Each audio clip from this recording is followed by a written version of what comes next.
กับศรัทธาญาติโยม สาธุชนคนดีทั้งหลายเป็นรอบที่สองนะ นึกว่าท่านอาจารย์พระครูสิริธรรมบัณฑิตจะเข้าเนาะเพราะว่าเปิ่นบอกถ้าจะตันอยู่อีหละ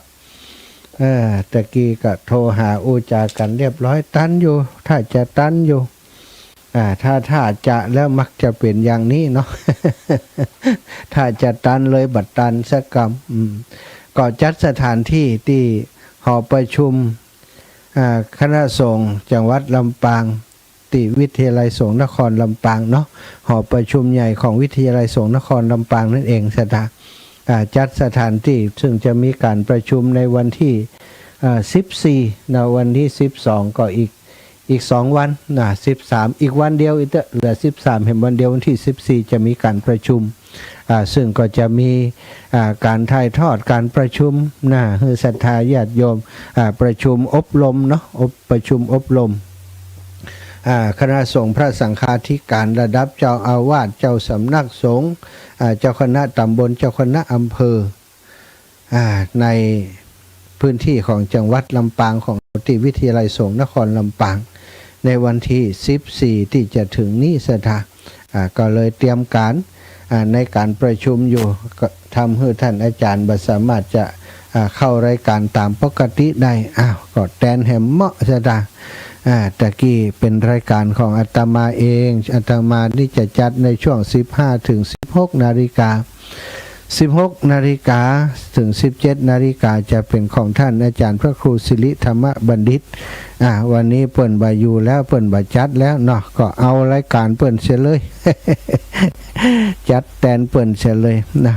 ศรัทธาตะกี้อู้ถึงเรื่องของชีวิตและความตายเนาะมีเมื่อชีวิตเกิดขึ้นเมื่อมีความเกิดก็มีความแก่ความเจ็บความตายซึ่งเป็นกฎสามัญกฎไตรลักษณ์กฎลักษณะของธรรมชาติของชีวิตก็เกิดขึ้นตั้งอยู่ดับไปเกิดแก่เจ็บตายอนิจจังทุกขังอนัตตานี่เป็นกฎธรรมของธรรมชาติ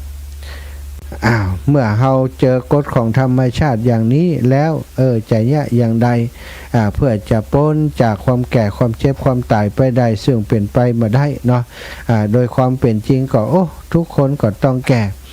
พระพุทธเจ้าพ้นจากความแก่ก็คือจริงๆแล้วก็คือบ่ได้กว่าความแก่บ่ได้กว่าความเจ็บบ่ได้กว่าความตายบ่มีความยึดมั่นถือมั่นหลุดพ้นจากการครอบงำของกิเลสของความกลัวต่างๆไปได้แต่ว่าก็ยังแก่ยังเจ็บยังตายเป็นธรรมดาอยู่นั่นเองบ่มีไผสักคนที่จะรอดพ้นไปได้เพื่อความสงบสุขแห่งชีวิตเฮาควรปฏิบัติตนอยู่ในหลัก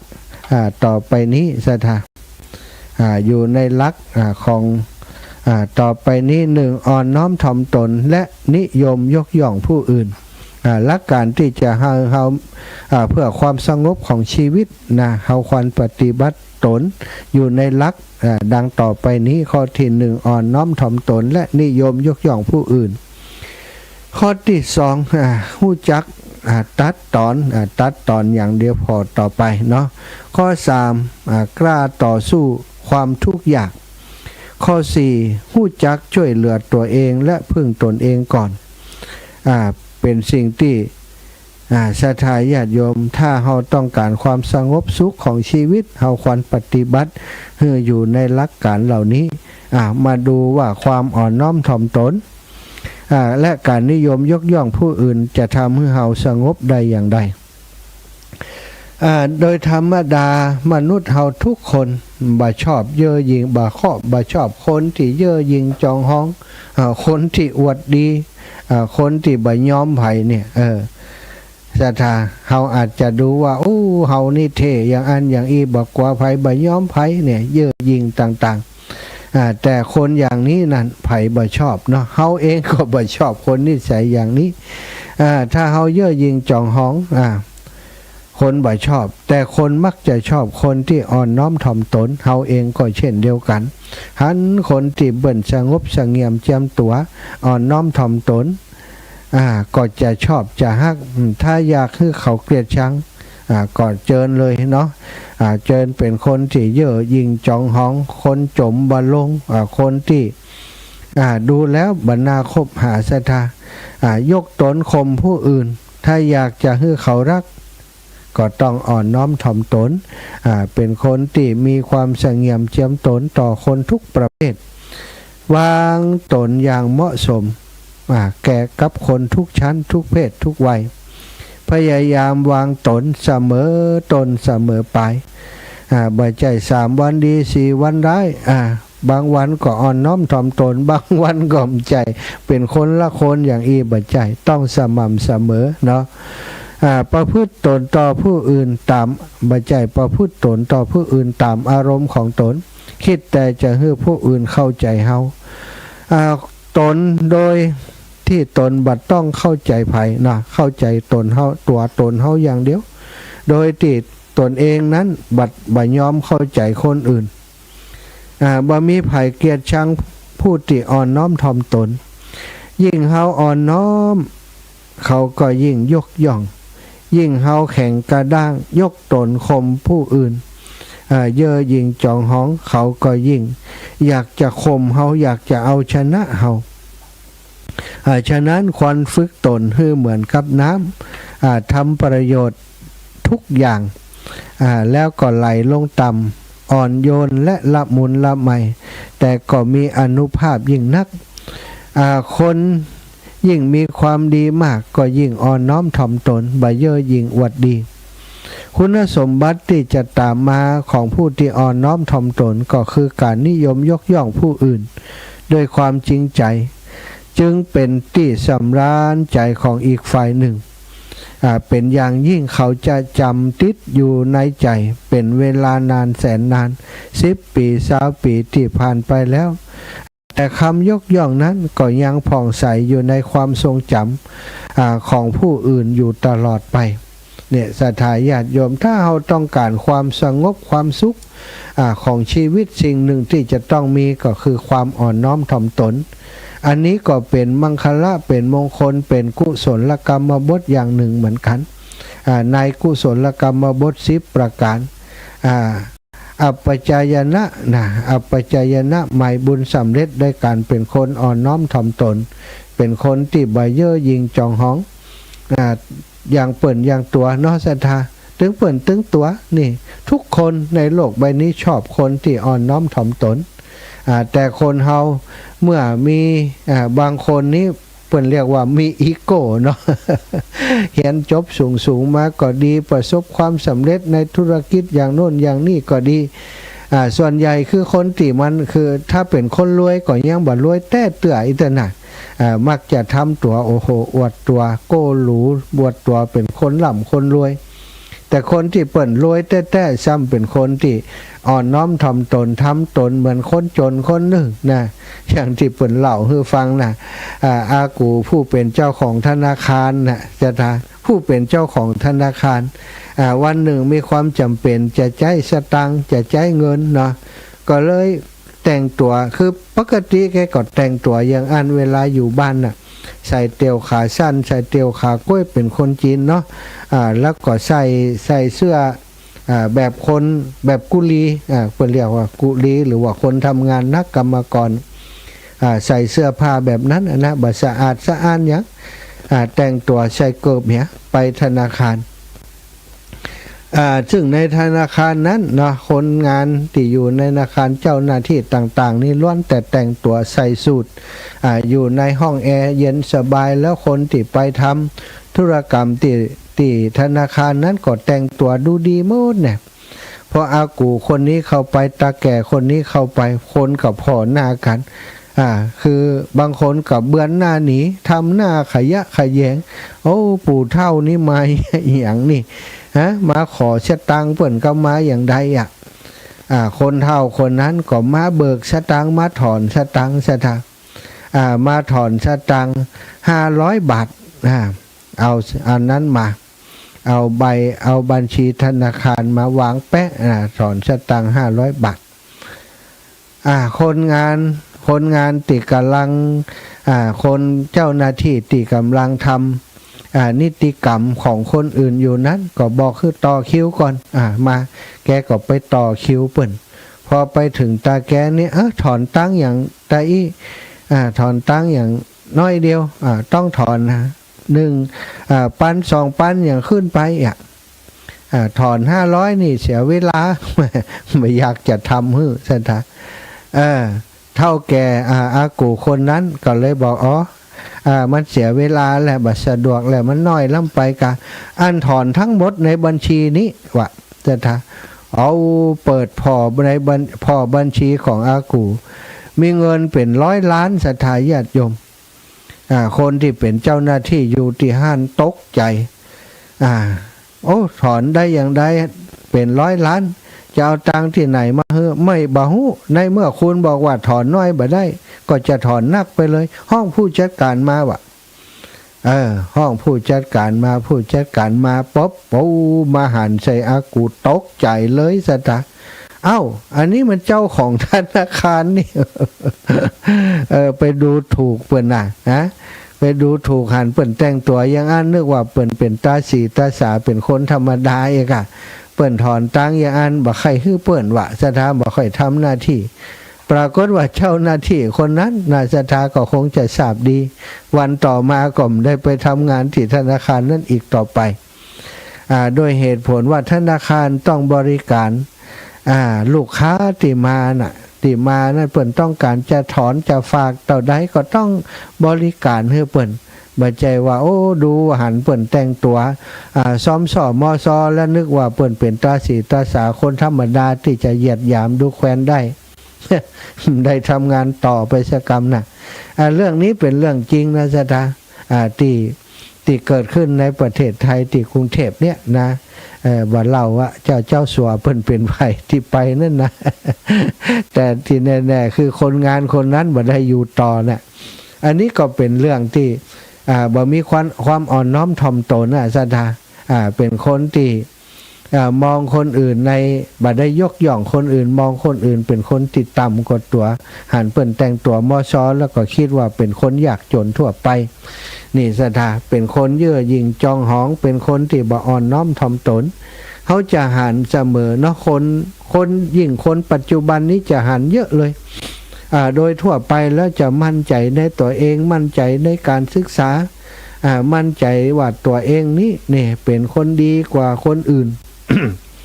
บ่อย่างใดก็อย่างหนึ่งนี่ศรัทธาทำให้คนนั้น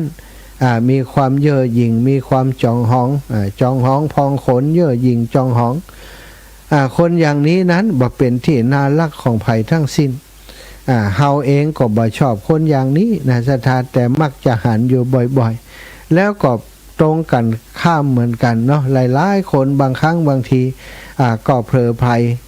ได้ปลื้มกับสิ่งต่างๆที่ตัวเองได้ทำมั่นใจในตัวเองคิดว่าตัวเองเก่งตัวเองดีกว่าคนอื่นก็อาจจะเผลอไปกลายเป็นคนที่เย่อหยิ่งจองหองเป็นคนจมบ่ลงจมเป็นคนที่บ่ยอมฟังไขบ่อ่อนน้อมต่อถ่อมตนต่อผู้อื่นเลยกลายเป็นว่าถ้าเฮาทำตัวอย่างเฮาก็เป็นคนที่บ่มีความน่ารักไผก็บ่ชอบไผก็บ่ฮักไผก็บ่อยากจะอยู่ใกล้ถ้าเขาปรารถนาความสุขความสงบแห่งชีวิตความ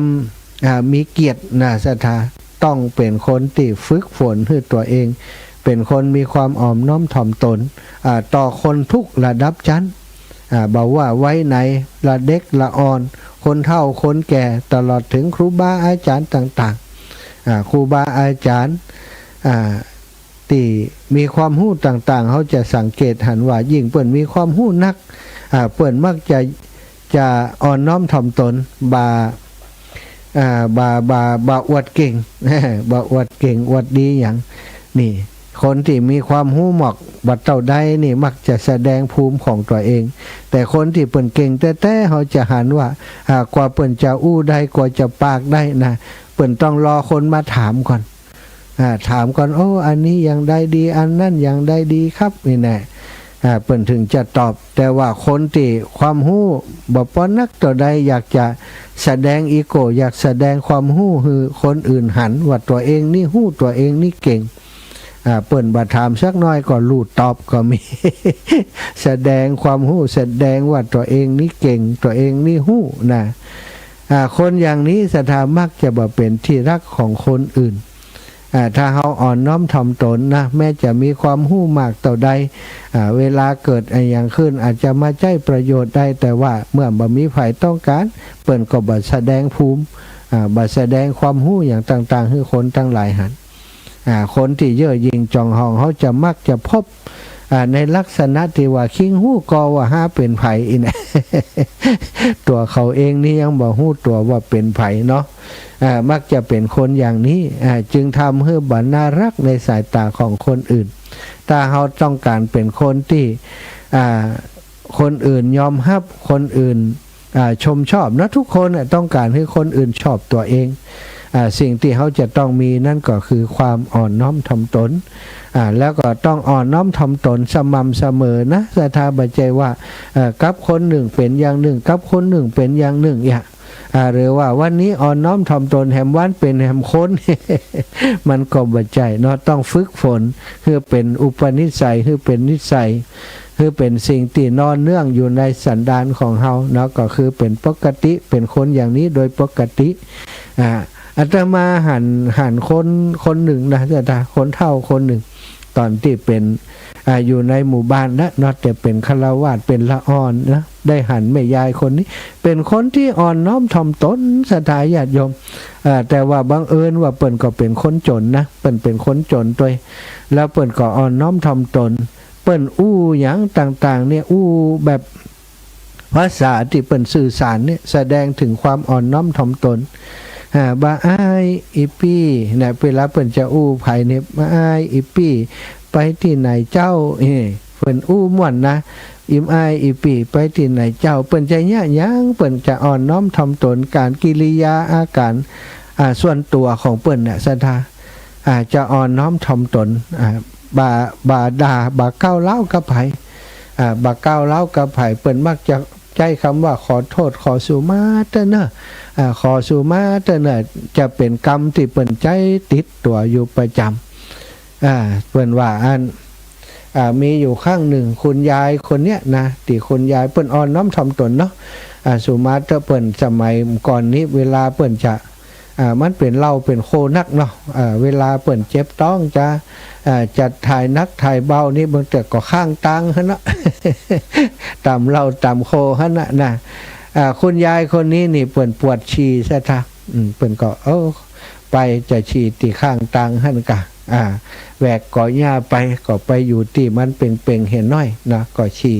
สุมาเตเนิดเตอันเจ้าติเจ้าตังวะสุมาเตแม่ธรณีเจ้าติเจ้าตังเจ้าขอเหนียวน้อยนึงอีละบ้านฉี่หรือว่าเหนียวนั่นน่ะเนาะพอดีเปิ้นก็ฉี่ไปฉี่ไปแล้วก็สุมาเตหลำตดลงมาน้อยนึงน่ะตดปุ๊ดกันบะนั่งลงไปเนาะลมมันออกกะขอสุมาเตเนาะแถมตดแถมน้อยอีวะ ขนาดตดยังขอสุมานะสันทาเปิ้นเป็นคนอย่างนั้นนะเป็นคนอ่อนน้อมถ่อมตัวลูกเต้าของเปิ้นก็หลายๆคนก็เป็นคนอย่างอันหอสันทาเป็นคนที่อู้ม่วนจาหวานอ่อนน้อมถ่อมตัวเป็นปกติของเรียกว่าของครอบครัวเปิ้นก็ว่าได้นะอันนี้ก็เป็น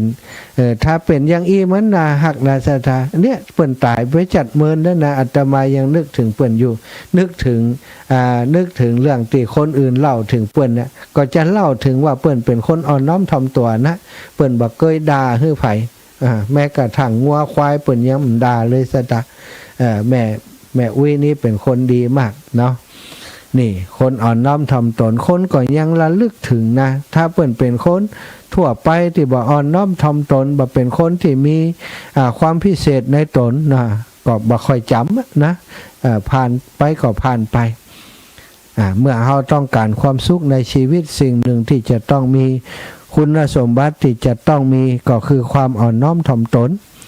แล้วที่สำคัญอีกอย่างหนึ่งคนที่อ่อนน้อมถ่อมตนนี้มักจะยกย่อง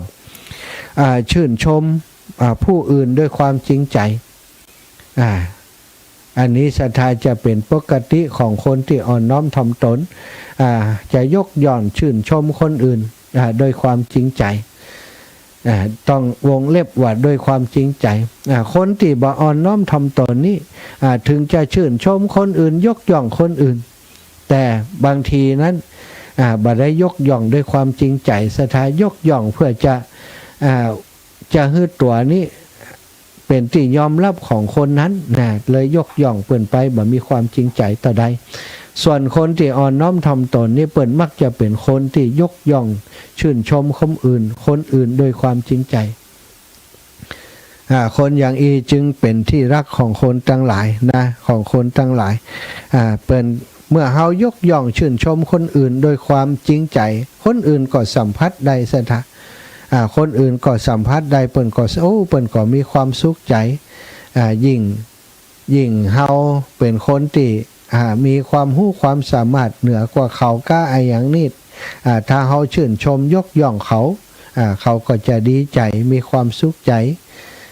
แต่ตรงกันข้ามบางทีเฮาอาจจะมีความรู้สูงกว่าเขาก็จริง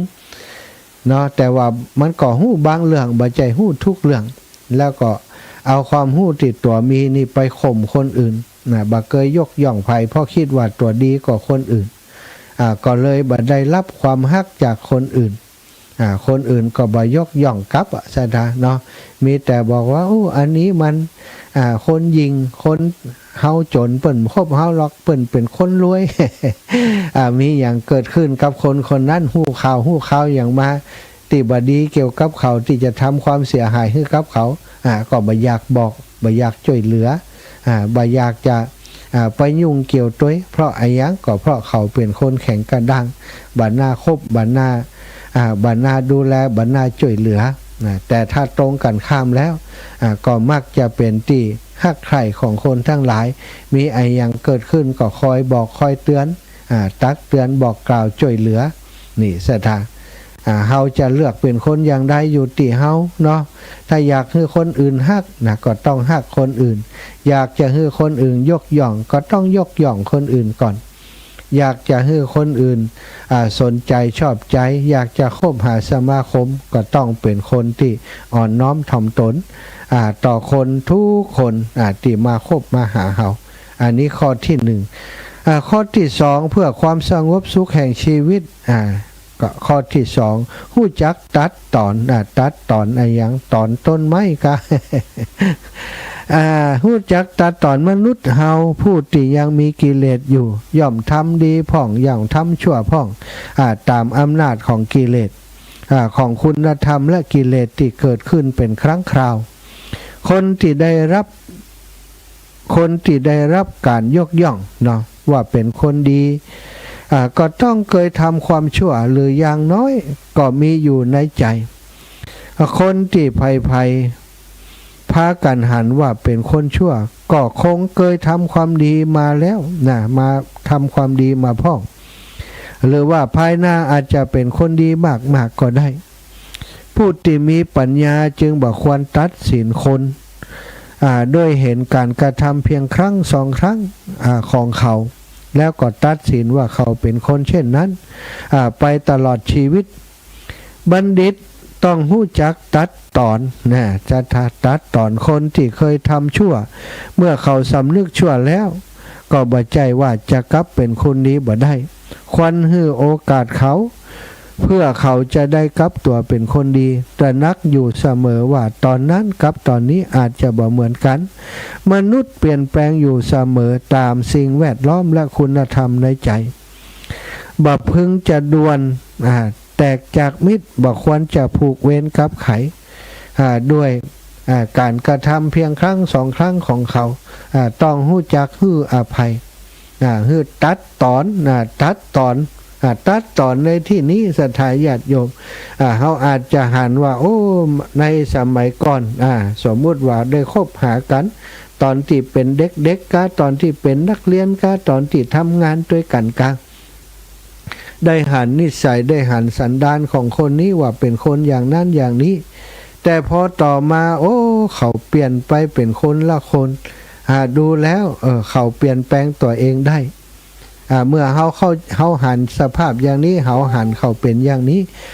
ก็ควรที่จะให้กำลังใจแก่เขา ตัดตอนสิ่งที่เคยหันมาเหียบักก่อนเขาเป็นคนบดีอย่างอ้นอย่างอี้บัดต้องไปสนใจแล้วสิ่งที่เขาบดีดูในสิ่งที่เขาเป็นอยู่ตอนนี้ว่าเขาเป็นคนดีแล้วเขาเป็นคนที่อ่อนน้อมถ่อมตัวแล้วก็ได้เขาจะได้มีความสุขกับเขาแล้วเขาเองก็จะต้องรู้จักวางตัวอย่างอี้เหมือนกันตัดตอนสิ่งใดบดีก็ตัดตอนออกไปให้โอกาสคนอื่นนี่พระพุทธเจ้าของเฮาศรัทธาเป็นผู้ที่ชมชอบการให้โอกาสกับคนอื่นเสมอเป็นผู้ที่บัดถือไผคนทำผิดแก่พระองค์ก็เมตตาต่อเขาเสมออย่างแม้กระทั่งนางจินจะมณวิกาที่ไปใส่ร้ายตู่พระพุทธองค์ว่ามีอะไรอย่างกับนางถึงกับทำให้นางต้องแล้วก็บ่รับผิดชอบอีวะไปจี้หน้าด่าพระพุทธเจ้าพระองค์ก็บอกว่าน้องหญิงนะมีแต่ฉันมีแต่เฮากับเธอเท่านั้นที่ว่าจะฮู้เรื่องนี้คนอื่นมีไผฮู้หรอกวะมีแต่เฮากับเธอเท่านั้นที่จะฮู้เรื่องนี้นะว่าเรื่องนี้เป็นจริงหรือว่าเป็นจริงกษัตริย์เดือดร้อนถึงเทวดาพระอินทร์ทรงวิษณุกรรมเทพบุตรมาแปลงร่างเป็นหนูกัดเจียกนะจนทำให้ความจริงเปิดเผยไม่ตกใส่ตีนโอ้ยนะพระองค์ก็ยังเมตตาอยู่คนทั้งหลายจะลุมประชาทันพระพุทธองค์ว่าอย่าทำอย่างนั้นเลยการเบียดเบียนการรังแกกันเป็นสิ่งที่บดีท่านทั้งหลายจงให้อภัยแก่นางจงให้อภัยแก่ความผิดพลาดของนางเถิดนะบัดถือบัดตื้อนะศรัทธาเพราะพระองค์หันว่าคนเฮาต้องมีความเมตตาต่อกันแม้ว่าคนนั้นจะใส่ร้ายใส่ความเฮาก็ตามตัดตอนไปสิ่งที่เขาทำบ่ดีกับเฮาตัดออกไปเหียวันหนึ่งอนาคตไปหน้าเมื่อเขาได้ผ่านประสบการณ์ในชีวิตได้ผ่านการตึกต้องต่างๆผ่านไปก็อาจจะกลับกลายเป็นคนดีก็ได้ถ้าเฮาให้โอกาสเขาแล้วก็อย่างพระเทวทัตนี่ก็เช่นเดียวกันนะศรัทธามีคนถามว่าทำไมพระพุทธเจ้าบ่ฮู้กาว่ามันเปิ่นบวชมาแล้วจะมาทำให้ศาสนามีปัญหามาทำให้สงฆ์แตกแยกกันเนี่ยพระเทวทัตทำให้สงฆ์แตกแยกกันนะศรัทธาปาสงฆ์ปุติบวชใหม่นี่ไปอยู่ด้วยตัวนะแต่สุดท้ายก็พระสารีบุตรพระโมคคัลลานะไปเอามาอยู่กับพระพุทธเจ้าได้แล้วก็ไปบป้อนี่เอาไปคบกับพระเจ้าอาชาติศัตรูไปยุยงปลุกปั่นพระเจ้าอาชาติศัตรูเฮือฆ่าพระบิดาขึ้นแล้วก็ขึ้นครองราชย์เพื่อจะครอบงำพระเจ้าอาชาติศัตรูได้ง่ายแล้วก็ทำได้จริงๆนะคือพระเจ้าอาชาติศัตรูช่วยในการทำลายพระพุทธเจ้าปล่อยจ้างติดตกมันจ้างนาลาคิรีมาหย่ำพระพุทธเจ้าจ้างคนมายิงพระพุทธเจ้าเนี่ยศรัทธาหลายอย่างพระเทวทัตนี่เนี่ยสปะสเปด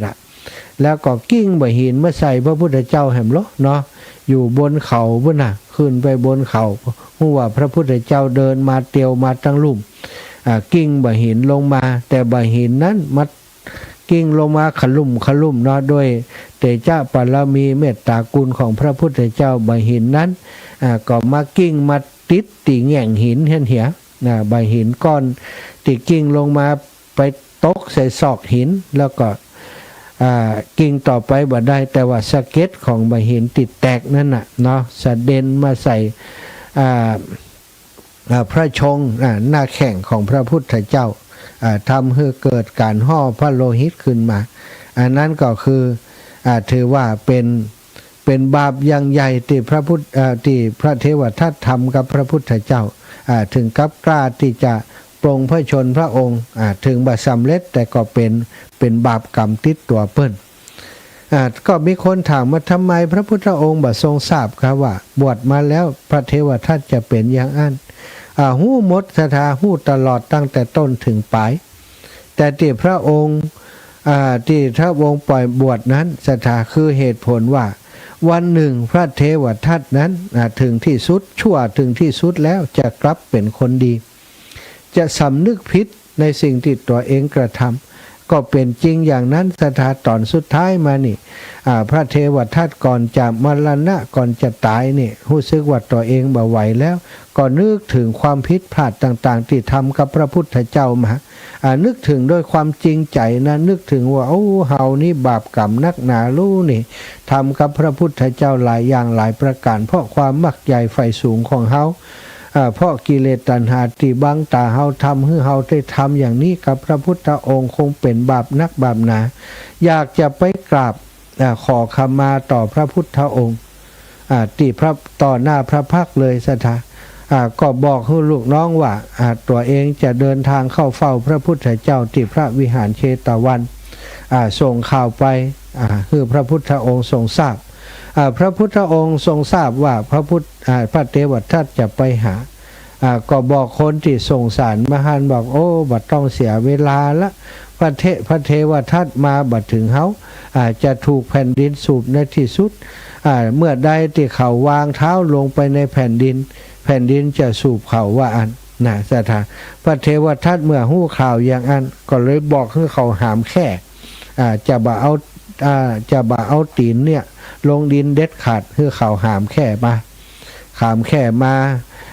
ทำอย่างทุกอย่างรับนอนนั่งพักอยู่บนแข่ไม้ไผ่ตีคนหามมานั้นบ่าฮือเท้าแตะดินสถาพระพุทธองค์ไปเป็นเวลา6 วัน 7 วันแล้วใกล้จะถึงพระเชตวันแล้วใกล้จะถึงเต็มทีแล้วเนาะก็ไปที่ฝั่งแม่น้ำแห่งหนึ่งแล้วเฮือลูกน้องไปตักน้ำมาสวยนาล้างตาจะล้างเท้าสถา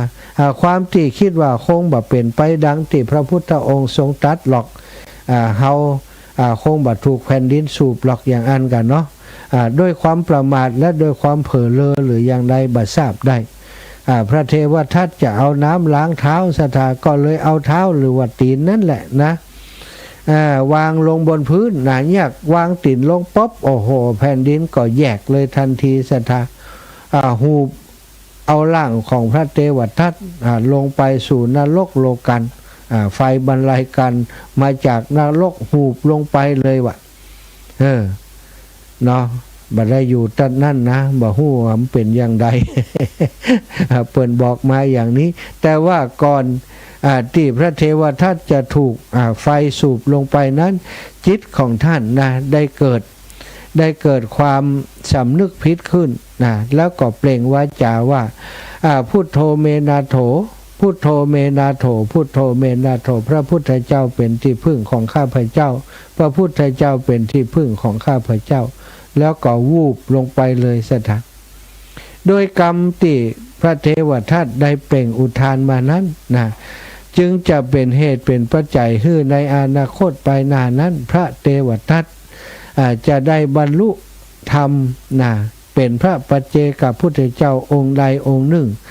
ในไปหน้าในอนาคตไปหน้านี่สถานพระองค์หันประโยชน์อย่างนี้นะจึงให้พระเทวทัตมาบวชเพื่อว่าวันหนึ่งนั้นเมื่อเขาทำผิดถึงที่สุดแล้วนะก็จะได้สำนึกผิดนะแล้วก็จะเป็นเหตุเป็นปัจจัยให้เขาไปบังเกิดเป็นพระปัจเจกพุทธเจ้าในอนาคตไปหน้านั้นอันนี้ขนาดคนลึกปันใดเนาะศรัทธาลึกขนาดนักทำทุกสิ่งทุกอย่างเป็นศัตรูกับพระพุทธเจ้ามา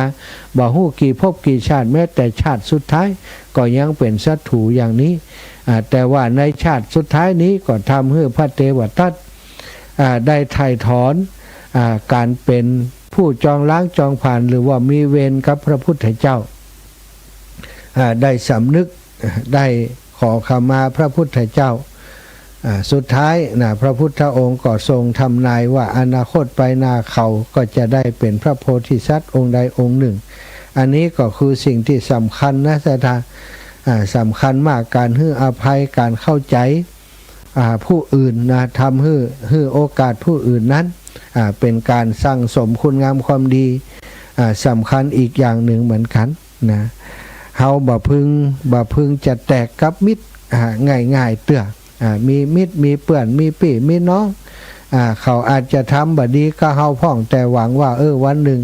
มันก็คงจะสำนึกได้เมื่อเขาสำนึกได้ก็ให้โอกาสเขา โดยเฉพาะเป็นพี่เป็นน้องเป็นคนในครอบครัวเป็นญาติพี่น้องกันต่างๆอาจจะผิดพลาดต่อกันพ่องแต่วันหนึ่งถ้าเฮาให้โอกาสเขาคิดว่าเขาที่เฮาให้โอกาสนั้นเมื่อสำนึกผิดแล้ว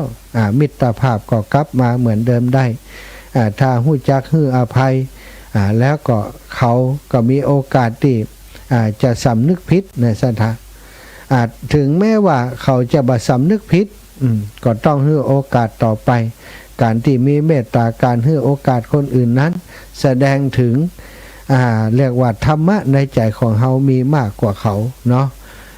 ศรัทธาญาติโยมได้2ข้อนะได้ข้อที่1ก็คือการเป็นผู้อ่อนน้อมถ่อมตนข้อที่2การเป็นผู้ที่รู้จักตัดตอนเป็นอย่างเขาทำบ่ดีก็เฮาอย่างนี้จบไปถ้าเขาทำดีก็ดูต่อเขาทำดีแล้วก็จบไปเนี่ยคือมันตัดตอนอย่างนี้เมื่อเขาทำดีแล้วเขาก็ดีตอบเนาะศรัทธาเอาละเนาะครั้งต่อไปโอกาสไปหน้าถ้ามีโอกาสก็จะเอาสิ่งที่จะทำให้คนเฮามีชีวิตที่สงบสุขข้อที่3มาบอกกล่าวต่อคือกล้าต่อสู้ความทุกข์ยากเนี่ยข้อที่3และข้อที่4รู้จักช่วยเหลือตัวเองและพึ่งตนเองก่อนคนเฮาถ้าบ่เปิ่งตัวเองบ่ช่วยเหลือตัวเองก่อนล้อเปิ่งคนอื่นก็คงเป็นเรื่องที่ยากโอกาสในโอกาสต่อไปก็แล้วกันเนอะศรัทธาเอาละศรัทธาตอนนี้เหลือเวลาอีกประมาณ10 กว่านาทีนิดเนาะก็จะเปิดสายปั่นให้ศรัทธาญาติโยมที่อยู่ทางบ้านทางจองโทรมาแสดงความคิดเห็นมาจารายงานผลการรับฟังฟังอยู่ที่ไหนตั้งใดชัดเจนดีหรือไม่เนาะแจ้งกันมาได้เนอะ08088 44173 08088 44173โทรกันมาได้เลยเนอะ0808844173ก็แจ้งข่าวสารงานบุญงานหล่อเทียนของครูบาอาจารย์ขึ้นสีขาวของเฮาที่จะจัดขึ้นที่วัดแม่ห้องไคร้เนอะวันที่21เดือนมิถุนายนนี้เหลืออีกบ่กี่วันเนาะศรัทธาเหลืออีกบ่กี่วันอาทิตย์กว่าก็จะถึงแล้ววันที่21ศรัทธาญาติโยมหลายคนหลายท่านก็ได้ให้หอมมาแล้วหอมผ่านอาตมาก็มีจัดหลายแล้วตอนนี้เกือบจะเต็มถุงแล้วถุงน้อยๆเนอะถ้าเรียบร้อยแล้วก็จะส่งมอบเพื่อกับตู้ลุงแดงต่อไปเจริญปอนกับไม่ทราบว่าเรามีคำท่านอาจารย์พระมหาสมชาติชะตาปัญโยครับครับผมน้องเบลตอนนี้ขึ้นบุญยวาดตอนนี้กำลังมาได้ยินประเดียวครับนากาตะกี้อันบอกคือละออนเข้าไปอันเข้าไปแก้ไขเพราะว่าเข้าไปฟังแล้วมันดังอย่างมีปัญหาตั้งแต่ตี 3มาแล้วท่านเหรอตี 3มาแล้วผมไม่ได้ยินนะนี่แจ้งนัดตะกี้ผมเช็ดอยู่อยู่ฟังอยู่น้องเบี้ยวนะครับเด้อขอบคุณมากฟังอยู่แล้วก็เรื่องของเทวทัตนี่จะถามท่านครับว่าถ้าเอาแต่โอ้ว่าอย่างไรครับว่าท่านเทวทัตนี่จะเป็นคนดีได้ต่อเมื่อพระพุทธเจ้าสอนนะครับเอาแต่ยังจะได้ครับเอาถามไหมอันนี้ถามท่านนะครับเราจะต้องสร้างความดีจะได้ที่เทวทัตที่เป็นความดีได้ครับผมเอามาตอบกันนะข้างหน้าก็ได้นะครับก็ยังที่พระพุทธองค์เปิ่นทำนะกะเมื่อเขาถึงที่สุดคนที่มันลึกนักเนี่ยนะถ้ามันลึกถึงที่สุดแล้วมันจะสำนึกคนเดียวมันอย่างเทวทัตนี่ตอนสุดท้ายจนมีภัยจนมีภัยแวดล้อมตัวเองคือสูญเสียทุกอย่างแล้วก็ใกล้จะตายด้วยน่ะก็เลยเกิดสำนึกว่าโอ้สิ่งที่เขาทำมาทุกอย่างเนี่ยได้ทำร้ายพระพุทธเจ้าได้อย่างต่างๆเป็นสิ่งที่บดีอยากจะขอโทษคนเฮาถ้าถึงที่สุดนี่อยากจะขอโทษพวกนี้คนเฮานี่ที่ทำไปแล้วนี่คือถ้าทำไปแล้วใส่เกิดไปที่จะทำนี่ก็บ่มีครับแต่ว่าเขาต้องสร้างผลงานความดีไว้เยอะๆไม่ก็ครับใช่ถูกต้องละถ้าสำนึกแล้วก็ต้องสร้างความดีขอแรงใจท่านต่อยนะครับเนาะขอบคุณเด้อน้องจัดเจนเด้อบุญยวาจัดเจนตอนนี้ได้ยินแล้วสาธุเนาะขอบคุณขอบคุณสาธุแจ้งผลการรับฟัง น้องเบลนี่เป็นคนติดตามนะติดตามรายการวิทยุนะของขึ้นสีขาวมาโดยตลอดเป็นคนที่ติดตามแล้วก็มักจะมีสิ่งที่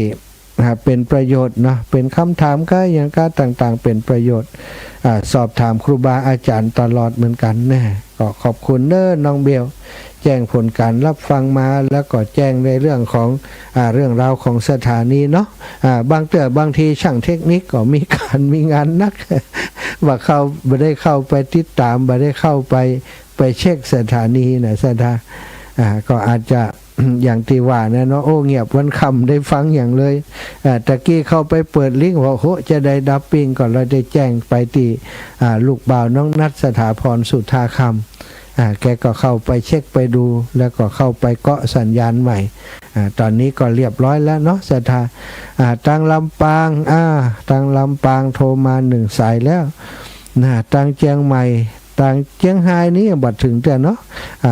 ตอนนี้ก็มีสถานีวิทยุตังเมืองฝาง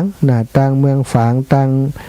แม่อายชัยประการก็ฮับสายอยู่แต่ที่ลำปางนี่ตะกี้เปิ้นบ่ได้ยินเนาะบัดเดี๋ยวนี้ได้ยินแล้วเน้อเจ้าลำปาง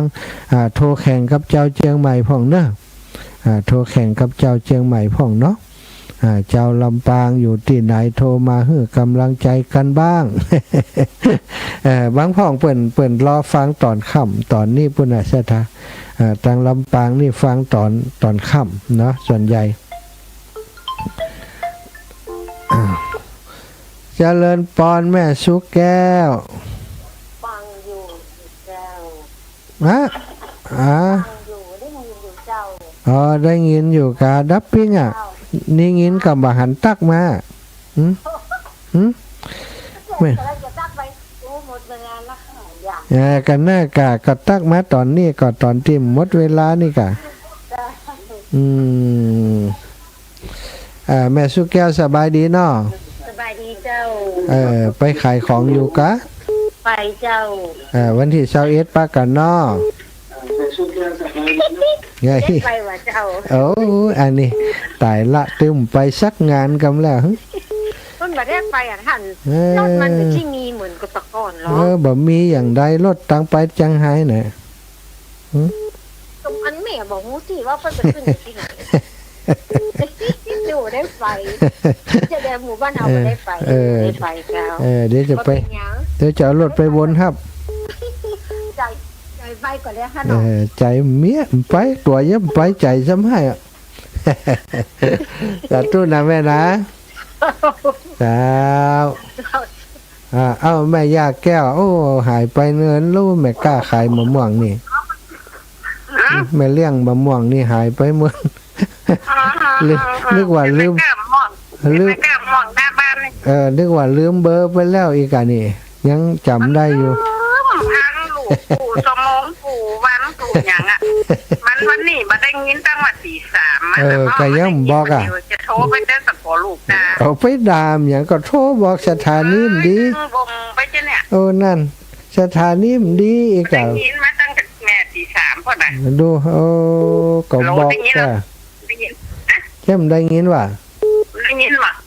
ได้ยินกะฮัลโหลเจ้าฮัลโหลนี่ก็ว่าไปแล้วแสดงว่ามันได้ยินเสียงเฮาสวัสดีบายบายมันได้ยินเสียงเฮาสถาญาติโยมเด้อน้องเจอย่างไรนี่เจว่าไดกับภาษาปื้อกำลังใจท่านมาหาตัวนะครับล่ะสาธุกะขอบคุณกะเจบอกคือแม่สุกเกียวเด้อในล็อกวันนั้นวันที่เสาร์